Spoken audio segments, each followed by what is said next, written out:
classic courtroom drama. A man on trial for his life, a murder trial, and his defense attorney is about to get up to give the final summation. The trial has not been going well. Evidence is really pointing towards a guilty verdict. And the defendant knows this, the lawyer knows this, everybody knows this, but the lawyer goes up to give the summation of his life. He walks up there and he says, "Ladies and gentlemen of the jury, I'm going to prove, not just beyond reasonable doubt, but beyond any doubt, that my client is innocent. He's accused of murdering John Smith, and the ultimate proof that he did not murder John Smith is John Smith is still alive. In fact, if you will give your attention back to the courtroom, he's about to walk in the courtroom." Of course, what happens? Nothing happens. The lawyer says to the jury, "Okay, he didn't walk in the courtroom, but every one of you on the jury I watched, you all looked at the door and watched to see him walk in. So you obviously believe that was a possibility. So how can you say you don't at least have reasonable doubt that my client is innocent?" Classic story. If you've heard the story, I've heard the story several times. It's a classic story. Probably never happened. Great evidence. The punchline is, by the way, the jury convicts him. And the lawyer is furious. He says, "No, that was the greatest stratagem in existence. There's no way. How it's possible? I need to hear from the foreman of the jury. How could you convict him?" And the foreman says, "You know, that was a great trick. That was really good. And the truth is, you got every one of us to look. But we all noticed that there was one person in the courtroom who did not look. And who was that?" says the lawyer. "The defendant." That's the punchline. Why I bring this up on Parshas Vayigash? There's an unbelievable medrash I want to share with you. But first, we know the story, of course, of Yosef and his brothers, and it comes to an incredibly dramatic conclusion this week's Parsha, when Yehuda gets up to give the speech of his life, to go ahead and convince the person who he doesn't realize is Yosef, the viceroy of Egypt, to let Binyamin go, keep me instead. And he goes ahead and he gives a compelling case, and he plays on emotion, and he gives the whole recap of the story of everything that led up to this moment, and how honest the brothers were, and how you cannot possibly do this to my aged father. There's no more that he can take. And the Midrashim speak about Yehuda had there was undertone of strength as well. That Yehuda, if necessary, with the rest of his brothers, was ready to fight, to not let Binyamin stay, even if his pleas would not be successful. And of course, Yosef can no longer hold back, and he reveals himself and says, "I am Yosef," in immortal words. "Ani Yosef. Ha'odani chayz, my father still live." A lot of discussion about what does that mean. Did he know his father was alive? Yehuda just mentioned his father a million times. It's incredible drama. And there's something that the Medrash mentions, which, shocking piece of the Medrash, which is not so frequently quoted. And here's what the Medrash says. At the point that Yosef was no longer able to hold himself back, and he revealed himself, the Torah just says, he says the words, "Ani Yosef, ha'odani chai." The Medrash adds, though, a little piece. Yehuda, in his speech, his compelling speech, there's actually one thing in there he said which was not factually correct. Anybody know what it was? He said one thing in there that was not accurate. Anybody know what it was in his speech? He mentioned about, you said, bring down the youngest brother, which we'll call our father, old father, or he had many children. And what? He said what? Yosef was dead. He said Achiv makes his brother, the youngest brother has died. Which... That's what he assumed. He doesn't know that. Certainly not. As Rashi points out, Rashi gives the ding and says, Yehuda was afraid. Like, why did he say that? He didn't know that Yosef was dead, but with this guy, oh my gosh, if I say anything in hinting that he's alive, that he might be alive, he's going to say, bring him also. So that's why he said something that was not technically accurate. And, says the Medrash, Yosef, before he reveals himself, says, Amar lahem Yosef, Yosef said, Lo kach amartem shalchiv shel zamesh, didn't you say the brother of this one, Binyamin, is dead? Ani akra'enhu, I'm going to call for him, v'yavo atzlachem, and he's going to come walk in. And he literally calls out, says the Medrash, Yosef ben Yaakov, Boetzli, Yosef ben Yaakov, Boetzli, Yosef ben Yaakov, come in, come in. And what do the brothers all do?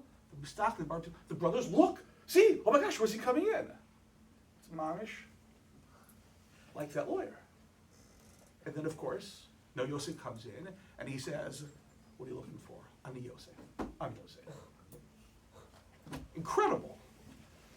But wasn't this dramatic enough? What is this, a theater production? Is Yosef trying to get the movie even better ratings? And he's not trying to acquit anybody. What was this all about? What is going on here? I saw this and I was like, what? And I saw this medrash, and I looked. See, somebody explain, why did he do that? No, I didn't see any commentaries on the medrash. Explain why Yosef did that. Certainly not trying to make the moment more dramatic. Why did he do it? What was that last piece for? No? No Mefarshim, and I'm sure somebody comments on it somewhere, but I certainly didn't see anything, and I can't imagine that, unless somebody can tell me, they know they've seen a shot in that medrash, but if not, no, so sometimes we have to think, what was the point? Why was he doing it? They wanted to see that the fact that they would turn means that they wanted to see him. They wanted to make sure that they were still caring about him. Yosef, so I think that maybe, perhaps, along those lines, that's exactly what Yosef was trying to do here. Remember the whole point. Yosef, when the brothers first come down to Egypt, when they first come down and they see him, he recognizes them right away. They don't recognize him. Why doesn't he right away say, guys, guess what? It's me, Yosef. So the Mefarshim all explain, because what's going to happen if he says, I'm Yosef? So they sold me as a slave. So now I'm the viceroy of Egypt. Well, the whole problem was they were jealous of me. The fact that I'm now so powerful, how do I know that anything's going to change? I'm going to say I'm Yosef, I'm rich and powerful, but the feelings, the negative feelings of the family, it's all broken. Nothing's right. He couldn't do it. And all the machinations he went through was to get to the point that he can put them to the test, that he can have now the new favored younger brother, who, by the way, Binyamin at this point is maybe this as much of a threat as they saw Yosef was once upon a time, and now he sees that they're ready to sacrifice everything for Binyamin, and they're not going to put their father through it, and presumably tshuva, they wouldn't do the same thing again years ago, so it's all ready, but maybe Yosef is not quite 100% sure, and he wants to do one last, not test, but one last thing. What are the reactions going to be when I say, Yosef, come in? What are the expressions on their face going to be? Like you said, what's the reaction? And presumably what he saw was like anticipation, like, oh my gosh, could it really be? Rather than like, oh no, hopefully he's not still, like this can't really be happening. And when Yosef saw that final reaction of the brothers, that like, wow, could it be? I mean, is it possible? Then he says, guess what? It's me. Again, I didn't see anyone who says that, but makes sense? No? Makes sense. Otherwise, what's he doing? And one final note. There's a lot the Mefarshim, the commentaries point out in the story of Yosef and his brothers, and the whole tribulation series that the brothers went through, and that Yosef went through, Yaakov went through, is Maisel Asim and Labanim is a portent for the future of the Gullus, the exiles, that the descendants, that we would go through for many, many years. And that the moment of Yosef and the brothers connecting, and Ani Yosef, that's like the moment of the revelation of the Geula. And the Chofetz Chaim, in his immortal words, he says, Ani Yosef, it's like when Hashem at the end of time is going to say, Ani Hashem. And the same way all the brothers' questions are answered with Ani Yosef, all our questions will be answered with Ani Hashem. Hashem says, Ani Hashem, brings the Mashiach and the Beis HaMikdash. B'Hei Rav Yameinu. We all daven every day for Mashiach. So my one final point is to say, Maisel Asim and Labanim, Ani Yosef, right? Ani Hashem, here's the Mashiach. How are we going to react when we hear the words, the white donkey was seen, Mashiach's here, it's time, we're all going to Eretz Yisrael?